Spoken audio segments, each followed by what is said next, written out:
Allez, c'est la deuxième partie de l'émission Le Monde en 7, toujours avec mes deux invités, Dieudonné Seonou et Olivier Alabi. Nous prenons maintenant la direction du Bénin qui a connu les élections législatives dont les résultats également ont été connus. L'opposition sera totalement absente du Parlement.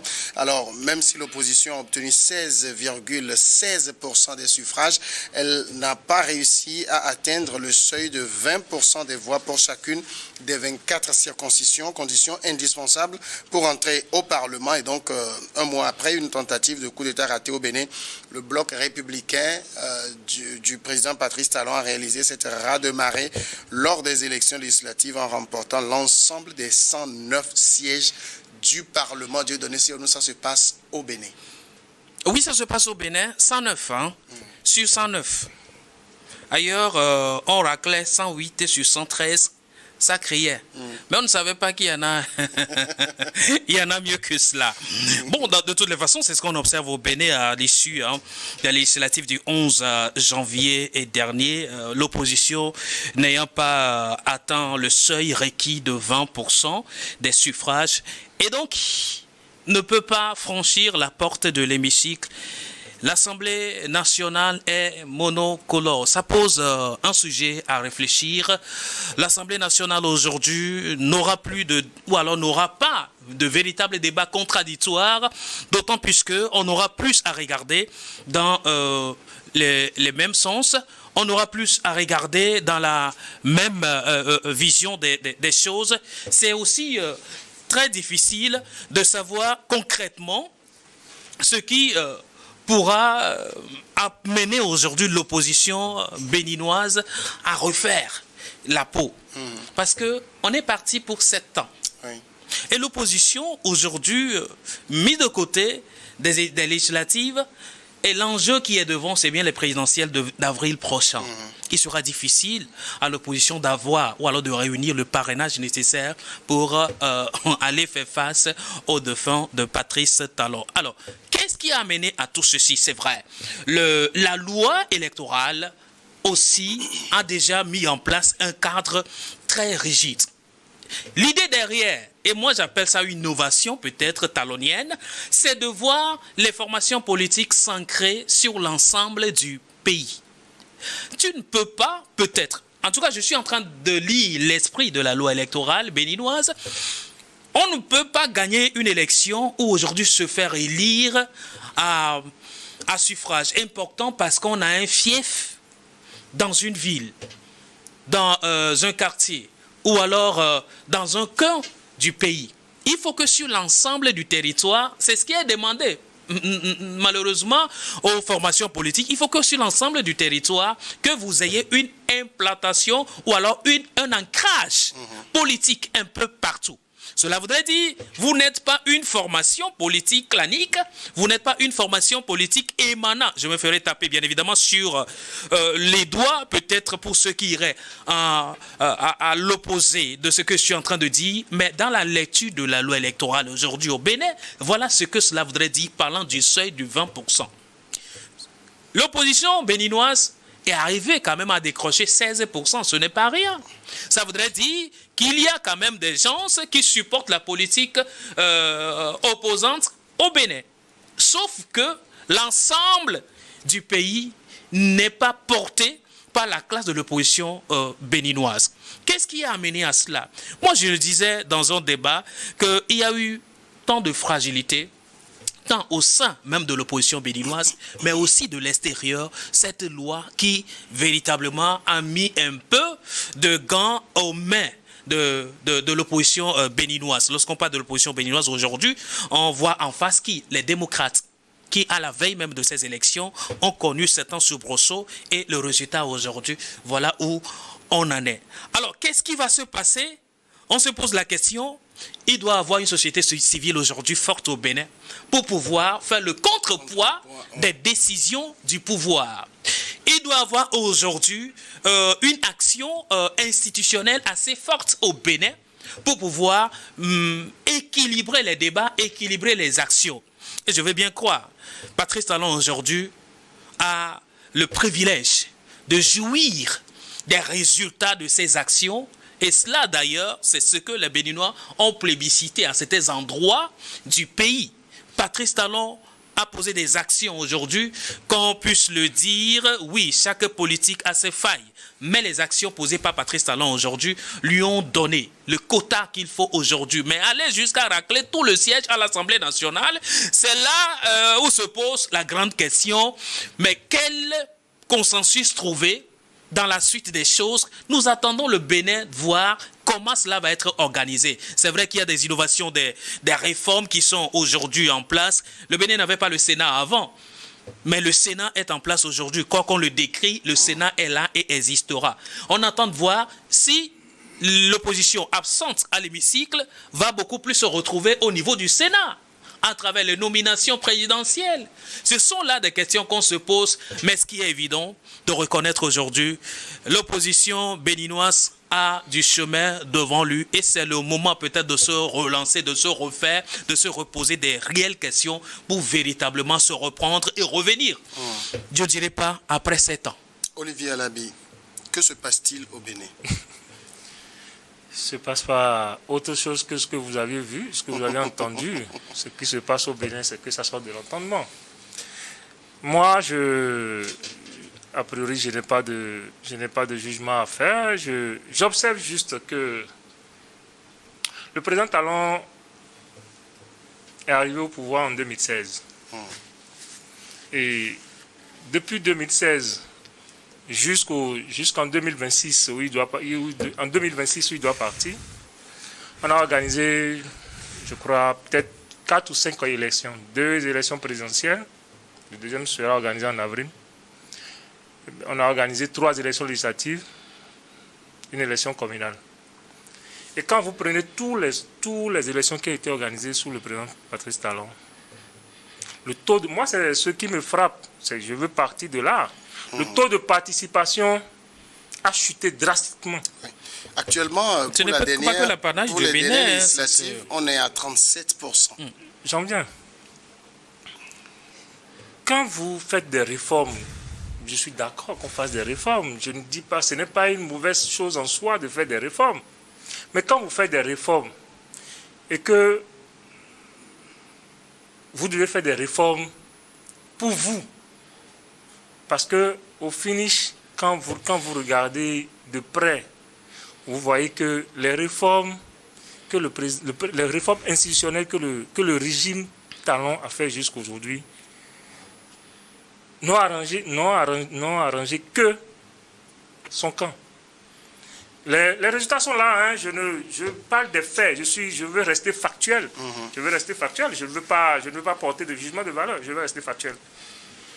On allait aux élections en 2019 quand on a sorti l'histoire de certificat de conformité et quoi. À quelques jours des élections, on est allé aux élections. On devait proclamer les résultats. On a couru, il fallait courir encore à l'Assemblée nationale avant de pouvoir proclamer les résultats et partager les sièges parce qu'il fallait encore interpréter des sièges, interpréter des tests. Moi, ça sort de l'entendement. Vous pouvez comprendre peut-être que, est-ce que vous comprenez peut-être que c'est après 30 ans de démocratie au Bénin qu'on a organisé les élections, libres, qu'on a appelé libres et transparentes et qu'on a tiré à bout portant sur des citoyens qui ne réclamaient que, ça c'est des faits, hein, qui ne réclamaient que leur droit de participer aux élections. Je ne peux pas aller, les gens, je parlais tout à l'heure de comment on appelle, de taux de participation. Comment vous voulez que les gens sortent quand on leur impose un choix? C'est-à-dire, tout est fait, les tests sont faits pour leur imposer des choix. Quand on pose des obstacles, par exemple, pour le dépôt, pour les dossiers à fournir, tout le monde, personne n'arrive à réunir les dossiers. Mais on ne sait pas par quelle alchimie, ce n'est que les 2 parties du président seulement qui arrivent à s'en sortir. Et puis, c'est seulement leur dossier. C'est des gens qui se préparent tôt aussi. Hein. Je crois en 2019 qu'à la Sénat, il y a eu un problème. Et le président de la Sénat a été interpellé. il a eu un problème dans le dossier des partis proches du pouvoir. Et le président de la Sénat, au moment où il rejetait d'autres dossiers des partis de l'opposition, quand il a été interpellé, il a dit que non, que ces fautes-là étaient des fautes mineures. Donc, ça veut dire qu'il y a des fautes mineures parce que c'est tel camp, il y a des fautes majeures parce que c'est de l'autre camp. C'est quand c'est comme ça, les gens sont frustrés. Personne ne peut dénier au président Patrice Talon aujourd'hui qu'il a travaillé. Même si d'aucuns disent que, bon, son travail s'est plus accentué sur la ville de Cotonou, il a travaillé plus à transformer la ville de Cotonou. Et puis, dans tous les cas, c'est exagéré, c'est que le président Patrice Talon a travaillé. Il se serait fait de mauvaise foi intellectuelle que de dire que un président est venu et a géré un pays pour un mandat et puis qu'il n'a rien fait. Quand un président vient là, il fait forcément quelque chose. Ça peut ne pas être à la hauteur de vos attentes, mais il fait forcément quelque chose. Patrice Talon a fait beaucoup de choses bien. Mais les réformes institutionnelles, je pense qu'il va falloir encore trouver des mécanismes pour pouvoir s'asseoir en béninois, sous l'arbre par l'arbre, comme on le dit, pour pouvoir en parler, dissiper les points d'achoppement. Sinon, par exemple, tout à l'heure, on parlait de la Sénat. Je ne vois pas par quel mécanisme l'opposition pourrait se retrouver à la Sénat. Encore que, puisque ce n'est pas une élection, c'est au bon vouloir du président de la République. C'est lui qui choisit ceux qui vont siéger. C'est le président de la République qui choisit. Il n'y a pas d'élection, c'est lui qui va choisir. Mais tu penses que moi, je suis le président de la République et puis je vais choisir des gens à aller à la Sénat pour aller me combattre, pour combattre mon poulain? C'est pas possible. Alors, on a quand même, parce que les résultats là sont clairs, vous l'avez rappelé tout à l'heure, 16% obtenus par l'opposition, mais elle n'a pas réussi à atteindre le seuil des 20% des voix dans chacune des 24 circonscriptions. Il faut quand même reconnaître que c'est des critères draconiens. Oui, c'est des critères draconiens plutôt. Oui. Mais c'est ça la règle du jeu. Est-ce que l'opposition béninoise a réussi à reviser ces critères avant d'aller aux élections? C'est clair. Ça n'a pas été le cas. Alors on est allé aux élections avec les règles du jeu. Les règles doivent jouer. Et c'est cela, ils le savent. L'opposition savait qu'il y avait une question de seuil de 20% dans les 24 circonscriptions. Lorsque vous n'arrivez pas à ce seuil de 20%, eh ben, vous arrêtez à la porte de l'Assemblée nationale. C'est ce qui s'est passé. C'est compliqué, mais on parle de réforme ici. Aucune réforme n'a été du miel à boire. Toute réforme fait de victimes et aussi fait de bénéfices par après. Il faut qu'on étudie par après la suite de ces réformes pour voir ce que cela a pu bien engendrer.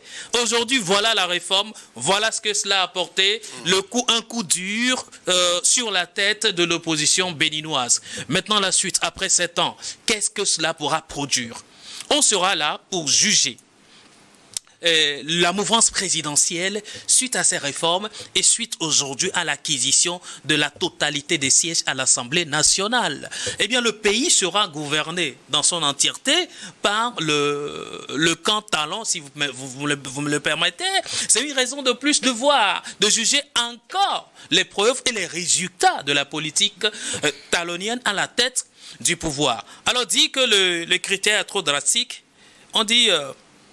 la loi est dure, mais ça reste la loi. Oui, mais en même temps, il faut reconnaître que quand la loi ne semble pas être équitable, quand elle semble être taillée sur mesure, et pour éliminer certains et favoriser d'autres, parce que l'opposition béninoise n'a pas non plus dit nous ne voulons pas de réforme.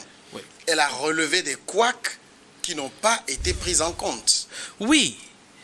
Et la loi taillée sur mesure, ça a été toujours l'apanage des pays africains, des pouvoirs africains. Hein. Lorsqu'on est au pouvoir, on taille toujours une loi ou alors des lois, généralement, qui arrangent celui qui a le pouvoir.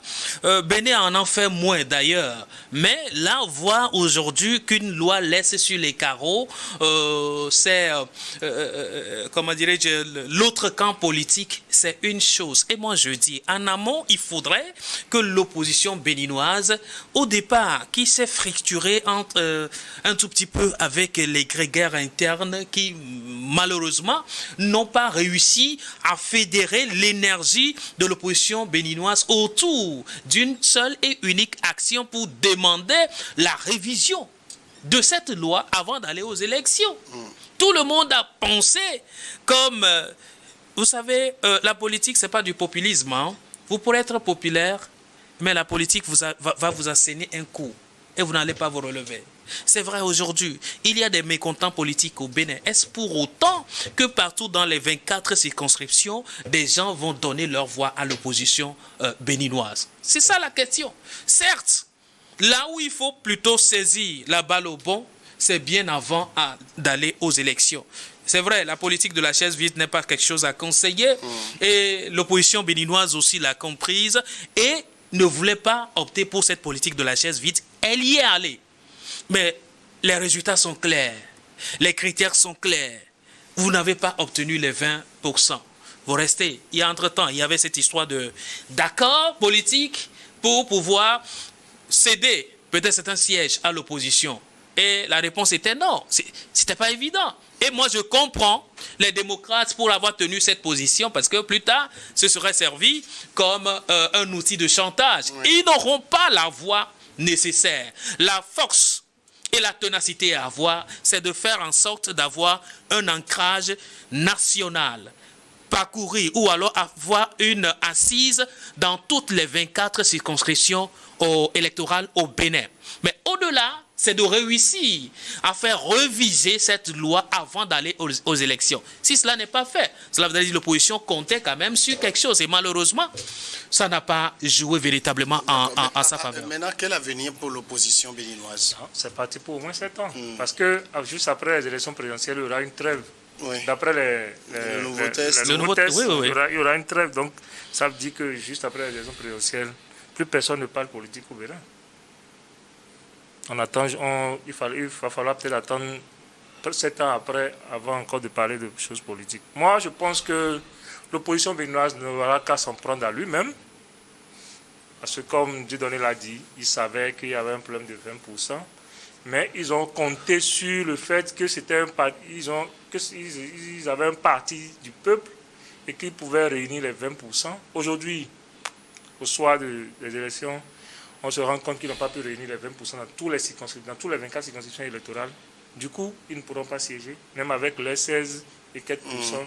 Ça veut dire que les Béninois qui ont voté pour les démocrates à hauteur de 16% de l'électorat béninois ne pourront pas avoir des représentants à l'Assemblée nationale pour 7 ans. C'est ce que ça veut dire. C'est ce que ça veut dire. C'est là où le bas blesse. Ça veut dire que les 16% de l'électorat béninois qui ont cru en projet de société de ce parti politique futur de l'opposition n'auront pas de représentants à l'Assemblée nationale pendant 7 ans. 7 bonnes années. Moi, je ne sais pas si c'est ça le réforme, si les trucs là de ceux qui ont pensé ce réforme là, les objectifs de ceux qui ont pensé le réforme sont atteints à Noualin. Ce qui est sûr, au soir de 7 ans, on fera le bilan. Dans tous les cas, ce n'est pas pour la première fois qu'on a un parlement monocolore. On l'avait déjà eu en 2019, où il y avait que ce que d'aucuns ont appelé les bébés siamois du chef de l'État qui ont seulement siégé pendant les 5 ans. Bon, si c'est encore un bis repetita, les Béninois vont subir. Et après les 7 ans, on verra. Pour le Bénin, parce qu'on parle là du pays de Mathieu Kérékou, est-ce qu'il ne va pas se retourner dans sa tombe en voyant ce qui se passe aujourd'hui, la démocratie béninoise aujourd'hui? Non, mais retourner dans sa tombe, c'est de comprendre que le Bénin n'est plus à l'ère de Kérékou. Donc, le nouvel ère au Bénin amène aussi ses réalités. Alors, c'est vrai, la démocratie tant rêvée, est-ce que c'est de ça on parle aujourd'hui? Oui et non à la fois. Vous savez, depuis ces élections législatives au Bénin, on n'a pas trop entendu parler de fraude électorale, hein, mais on a plutôt tiré et on continue de tirer beaucoup plus sur la loi, les réformes qui ont amené à ces élections. Ces réformes qui ont blessé certains participants aux élections. Ces réformes qui n'ont pas arrangé certains participants aux élections. Cela voudrait dire la loi a été respectée. Il n'y a pas eu de fraude. On a suivi des élections dans la sous-région depuis ces derniers temps. Les fraudes étaient flagrantes. Et puis voilà, ça a fait d'énormes débats. Mais depuis les élections dernières, le 11 passé au Bénin, on ne fait pas trop mention de fraude électorale. Mais le ciment a été très dodu au point où on n'a même pas besoin de frauder, mais l'organisation, le système mis en place empêche déjà en amont et à la base de laisser quelqu'un franchir s'il n'a pas la poitrine. Donc aujourd'hui, c'est ça aussi, la démocratie, si vous voulez. La loi, respecter la loi comme cela a été prescrite. Si l'opposition n'a pas su obtenir la révision de cette loi avant d'aller aux élections, cela voudrait dire la loi là quand même, telle qu'elle est, on peut quand même travailler avec. Et les critères de ces lois ont joué. Qu'est-ce qu'il y a de plus normal que de respecter ce que les lois ont fabriqué? C'est ça aussi la démocratie. Maintenant, la non-représentativité d'une frange de la population, c'est ça. C'est là où le bas blesse un tout petit peu. Olivier le disait tantôt, il y avait au moins 16% qui ont voté pour l'opposition béninoise. Cela voudrait dire, pour 7 ans, ces 16% ne se retrouveraient pas représentés à l'Assemblée nationale. Ce qui serait dommage. Mais ce que je sais et ce que je veux comprendre est que le camp Talon, qui va peut-être siéger aujourd'hui à l'Assemblée nationale, doit comprendre qu'il ne siégeait pas pour un camp. Et je pense que cette leçon est déjà comprise depuis un bon moment par les Béninois. Ils siègent au nom de tous les Béninois. Ce n'est pas tous ceux qui, aujourd'hui, ont franchi les seuils de 20% qui sont sortis du Bénin. Ils sont aussi Bénin. Alors les 16% font partie des familles de ces gens-là également. Cela voudrait dire les filles et fils du Bénin sont un et non divisibles. Ils doivent se retrouver en l'un et l'autre. De toutes les manières, certes, quelque chose qu'on appelle opposition ne se retrouve pas ou ne te retrouvera pas à l'Assemblée. Mais les opinions humaines ne doivent pas disparaître à l'Assemblée nationale. Cela voudrait dire on porterait les aspirations de tous les Béninois normalement à l'Assemblée nationale. On ne porterait pas la couleur d'un parti politique à l'Assemblée nationale si véritablement on veut faire clore la loi du développement. En avril prochain, le Bénin va voter pour la présidentielle. Il y a deux tandems qui iront. Le second, c'est les FCBE qui, en l'espèce, n'ont rien eu. Et c'est eux qui iront défendre l'opposition à la présidentielle. Ah ouais, dans tous les cas, ça c'est l'apanage du Bénin. Et on se fera le plaisir de l'observer, de voir le spectacle que cela va nous offrir après les élections. Vous n'avez pas trop d'espoir? Non, vous aussi. Mais vous savez, celui qui est aux manœuvres, qui taille sa chose, ne le fait pas pour le perdre. Une PV ne fait pas pour que ça arrange quelqu'un, non. On sait pourquoi on a tout fait pour que ça soit comme ça. C'est la politique. La politique, c'est un rapport de force. Et quand vous avez la force, vous l'exercez pleinement. La politique, on ne caresse pas. Quand on est en politique, on ne caresse pas dans le sens de la poêle. Vous devez tout faire pour vous retrouver en position de force. Vous avez vu ce qui s'est passé au Sénégal? Quand Sonko n'était pas d'accord avec Macky Sall, il a tout fait pour renverser la tendance. Et ça lui a payé.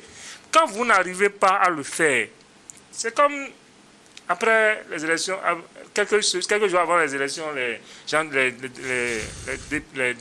partis démocrates ont commencé par pleurnicher que non, on ne leur a pas donné, l'État devait leur reverser des sous après les autres élections, les trucs là, les fonds de partis politiques qui n'ont pas reçu ça pour pouvoir faire. Mais ce n'est pas à 2 jours, 3 jours de l'élection qu'il faut venir raconter ça, non. Ce n'est pas, non, qui voyage loin doit ménager sa monture. Bon, FCBE sera le challenger de précisément Paul Hunkwe, le candidat de FCBE, sera le challenger de Romian Douadaï, le redoutable candidat de Patrice Talon. Le jeu, pour moi, le jeu est le truc. La messe est dite, hein, il n'y aura pas de grand. La messe est dite. Le reste ne serait que formalité. C'est à ce niveau que moi, à un moment donné, je me dis, en Afrique, il va falloir peut-être que si on ne veut plus organiser des élections. C'est en Afrique ou bien au Bénin? Non, je parle d'Afrique. Non, il y a beaucoup de pays africains qui organisent des élections. Vous avez vu le Ghana récemment, le Sénégal. Ça, c'est les exceptions qui confirment la règle. Oui, donc ne dites pas en Afrique. On va en Afrique australe. Quand vous parlez, je parle de l'Afrique francophone. Dans notre espace d'Afrique francophone. Vous voyez, quand vous prenez sur 10 pays qui organisent des élections, mais au moins 9,99, les résultats sont déjà connus d'avance. Les résultats sont déjà connus d'avance. Il n'y a pas de vrai match. Il n'y a pas d'enjeu. C'est comme les élections dont on parle en avril là. Il n'y a pas d'enjeu. Si vous ne savez même pas faire, je vous mets peut-être au défi. Si vous ne savez pas faire, peut-être que le taux de participation sera encore moins que les 37%. Parce qu'il n'y a pas d'enjeu. Les gens se diront, bon, on va voter pour faire quoi? Le gars est déjà président. Il n'y a pas d'enjeu. Autant prendre cet argent-là pour construire les hôpitaux, les écoles pour les citoyens lambda. La présidentielle d'avril est déjà jouée d'avance? Non, je ne le dirai pas. Il y a une élection en avril prochain. De toutes les façons, il y aura une proclamation de résultats. Donc dire qu'elle est jouée d'avance, je ne suis pas dans le secret des dieux. C'est vrai, on commente les faits, on analyse les réalités. Aujourd'hui, je l'ai dit tantôt que l'opposition a de sérieux problèmes. Et bien avant les élections au Bénin, nous l'avons dit à ce plateau que l'enjeu capital, c'est les présidentielles à venir. Et l'opposition a intérêt à véritablement maximiser sur les législatives. Malheureusement, aujourd'hui, voilà où on en est. Alors, qu'est-ce qu'il y a lieu de dire? Ça va se passer sans grande participation de l'opposition, sinon une opposition modérée, si vous le permettez. Aujourd'hui, il y aura trois grandes classes politiques au Bénin, une opposition radicale et une opposition modérée qui va faire face prochainement aux candidats de la mouvance présidentielle. Pour quel résultat?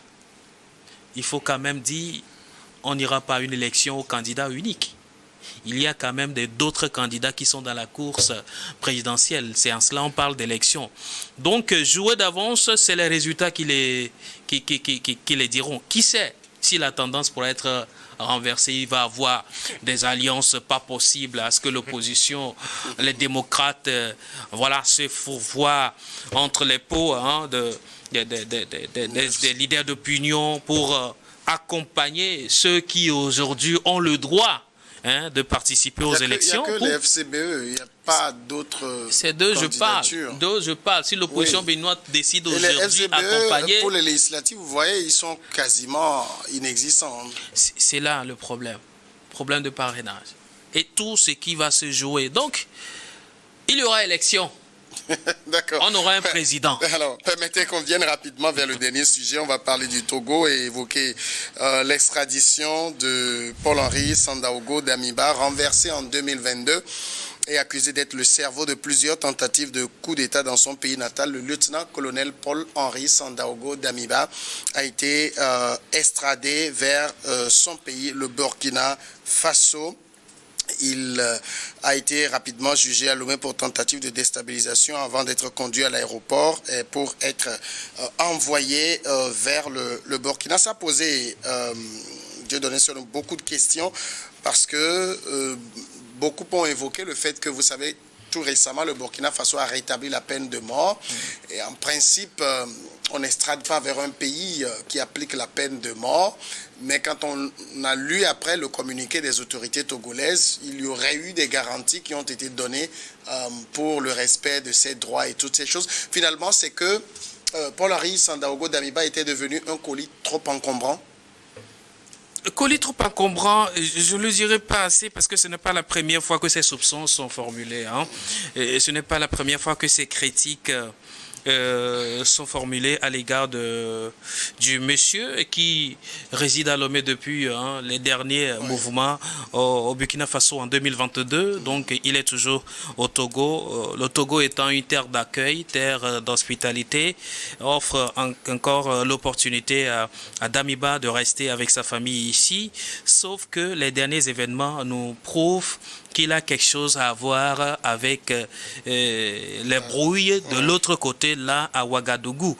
Maintenant, est-ce que le Togo devra rester les bras croisés devant cette situation? Je précise bien, jusqu'ici, dans les raisons qui ont soutenu l'extradition de Damiba vers le Burkina Faso, je ne pense pas que le Togo évoque clairement des questions de tentative de coup d'État, mais beaucoup plus des questions de détournement de deniers publics, d'enrichissement illicite et puis d'autres choses. De toutes les façons, ce sont les allégations qui disent que Damiba serait le cerveau d'une sorte de déstabilisation organisée depuis le Togo vers le Burkina Faso. Alors que le Togo ne réagisse pas, ce serait comme le Togo servirait d'une base arrière pour déstabiliser un pays allié, entre guillemets. Vous n'oubliez pas que le pouvoir de Lomé aujourd'hui est un allié potentiel de l'espace AES,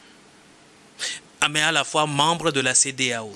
Et donc, il est mieux d'effacer la tâche qui pourra salir la relation entre le pouvoir du Togo et le pouvoir de l'AES en général.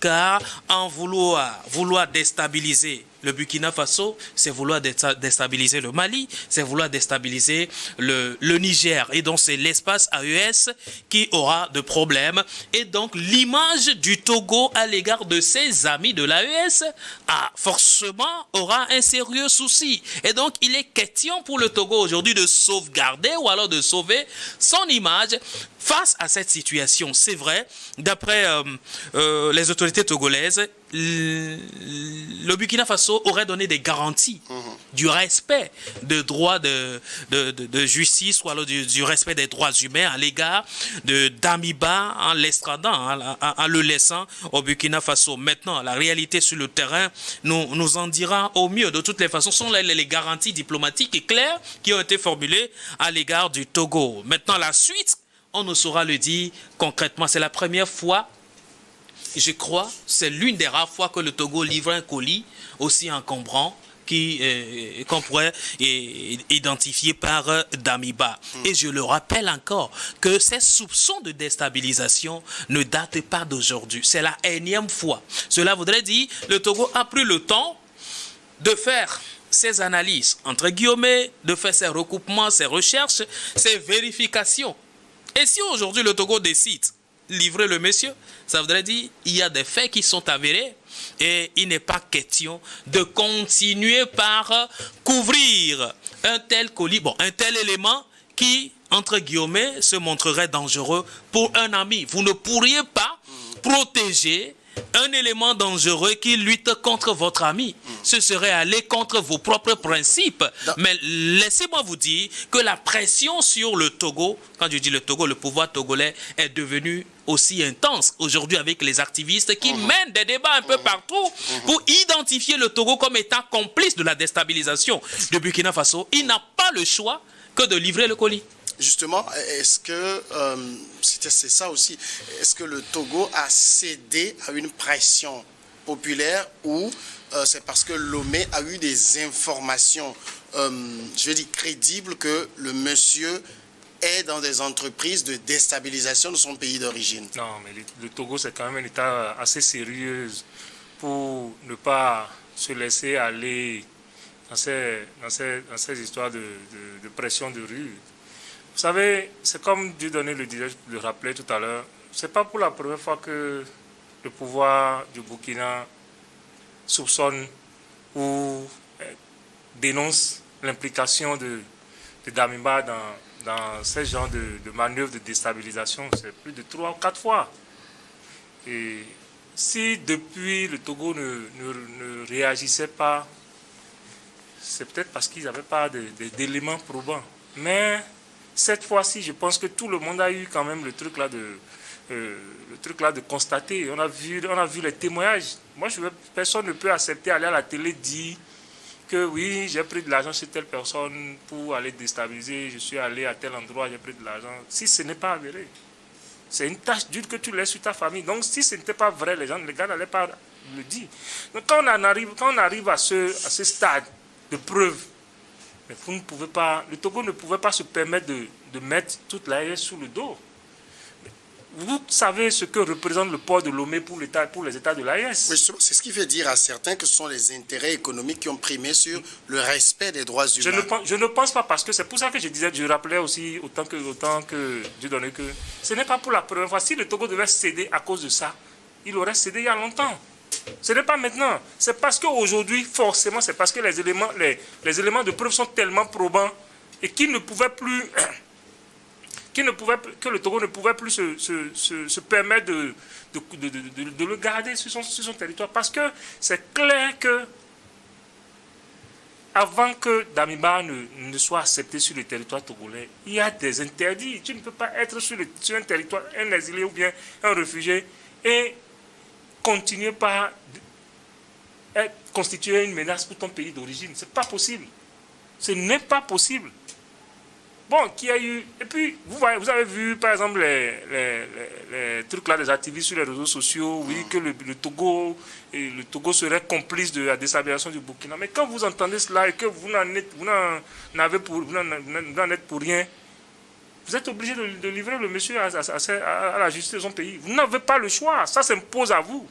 Maintenant, puisque l'État togolais a bien dit clairement dans son communiqué qu'il a eu des garanties diplomatique au niveau de Burkina. Oui, bon, attendons de voir.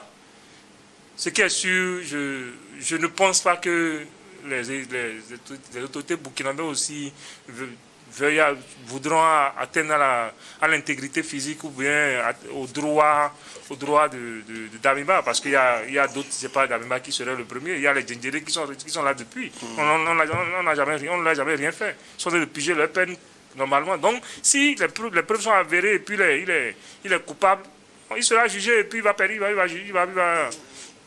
purger sa peine. Justement, est-ce que les autorités burkinabées aujourd'hui préfèrent un Damina à l'intérieur qu'à l'extérieur?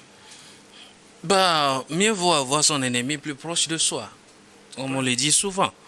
Est-ce que c'est une question de préférence? Quand Damiba ne posait pas, entre guillemets, jusqu'ici... Ça fait longtemps qu'il y avait des accusations. Oui, mais bien avant ça, il n'y avait pas des accusations. Il fut un temps, il n'y avait pas des accusations. Oui. Alors c'est quand ça a commencé, quand les soupçons ont commencé à devenir des clameurs et des liens de vérification commencent par toucher le monsieur. C'est en ce moment que ça devenait de plus en plus persistant. Donc quand il n'y avait pas de problème, je ne pense pas que le pouvoir burkinabé réclamait la tête de Damiba. C'est quand ça a commencé par devenir une menace incendiaire et criminelle, c'est en ce moment qu'on a commencé par réclamer aussi sa tête, son extradition. On ne peut pas identifier clairement. L'exemple d'un certain Tigré aujourd'hui qui soit dans la nature est là. Lui, on ne sait pas où il est. Il a dit qu'il n'a pas quitté le territoire. Bon, c'est lui qui le dit. Mais les autorités disent, voilà, les autorités disent qu'il n'est pas là, on le cherche. Alors, si c'est vrai que ce monsieur se retrouverait dans un pays de la sous-région qu'on connaît clairement, Damiba ne s'est pas cassé au Togo, Damiba accordait des interviews. Oui. Il a trouvé asile au Togo et il est là, il est bien installé. Il est très bien installé, ça je vous le dis. Oui, bien sûr. Et puis, il reçoit... Il était à la caisse. Voilà. L'endroit le plus chic. Voilà, donc c'est encore un profil présidentiel qui lui est accordé au Togo. Allez voir le monsieur quand il doit passer au... Bon, écoutez. Donc, le Togo, terre d'accueil, a véritablement mis tout en place pour accueillir un exilé politique. Ou alors, je ne sais pas comment vous voulez l'appeler. Mais que dans ces conditions, le monsieur veut encore atteindre un objectif. Le mieux, je le disais dans un débat, il faut le faire beaucoup, il faut le rapprocher de son terrain d'action. Je crois que c'est ce que le Togo a finalement fait. Ce n'est pas pour autant que le Burkina Faso voulait forcément l'avoir plus proche. Ce n'est pas là la question. Mais les actes que poserait parce que le procès n'a pas encore eu lieu pour qu'on on situe les responsabilités concrètement. Mais les actes que poserait, les actes qu'on reprocherait à ce monsieur sont de nature à entraver la survie de tout un pays. Et donc, il y a lieu de l'appeler pour mieux comprendre les choses. Et le Togo serait coupable d'une manière ou d'une autre, même si ce n'est pas à l'égard de ses amis, de ses alliés. N'importe quel pays qui formulerait cette demande par rapport à un sujet qui se trouverait sur ton territoire, il y a lieu quand même de s'intéresser et de se saisir de cette affaire au sérieux. Qui sait si le Togo avait travaillé avec Damiba dans l'ombre pour lui dire d'arrêter un temps soit peu ses actions et qu'il n'a pas respecté. Voilà, sont là des supputations que je porte tout simplement. Mais dire que c'est les Burkinabés qui veulent voir le Damiba, non, ce n'est pas forcément qu'on veut le voir à côté de soi forcément. La personne qui devait être la plus recherchée dans toutes ces histoires, aujourd'hui c'est Roch Christian Kaboré, mais qu'il est sur place, il ne fait rien. Est-ce que le pouvoir burkinabé le dérange? Roch est sur place, c'est un civil, mais il est tranquille. Est-ce que le pouvoir burkinabé dérange Roch? Non. Parce qu'il ne pose aucun problème au pouvoir burkinabé. Il ne veut pas déstabiliser le pays. Il est là tranquille, il est sur son territoire.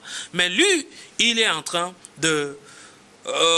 il se réfugie, mais dans son refuge également, il envoie des pieds pour toucher d'ailleurs celui qu'on peut qualifier aujourd'hui son adversaire. Damiba, ici au Togo, accordait bien de l'interview aux journalistes.